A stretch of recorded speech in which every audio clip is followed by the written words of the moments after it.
বছর শেষে সবাইকে একটা কথাই আমি বলতে চাই যে কোনো বছর কিন্তু খারাপ হয় না। সব বছরই কিন্তু ভালো খারাপের মধ্যে থেকে আমাদেরকে অনেক কিছু শিখিয়ে যায়।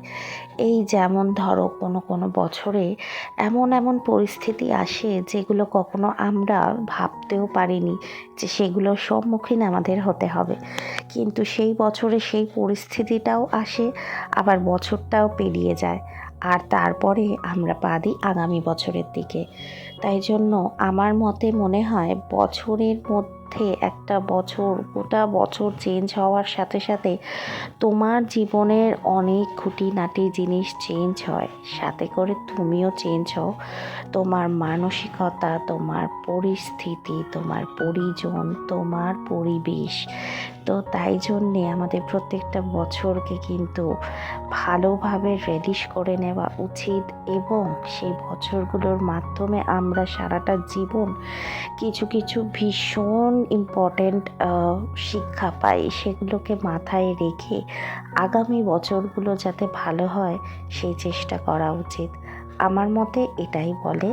তো যাই হোক, তোমাদেরকে বলেছিলাম না, এক মানে একভাবে হঠাৎ করে সব কিছু মুছে ফেলা সম্ভব না। যেমন অতীতটাকেও মুছে ফেলা সম্ভব না, তবে সেটাকে বয়ে নিয়ে যাওয়া যায় না, তেমনি ফোনের গ্যালারিটাও একটা মানে 1-2 সপ্তাহের মধ্যে কমপ্লিটলি ক্লিয়ার করাটা সম্ভব ছিল না।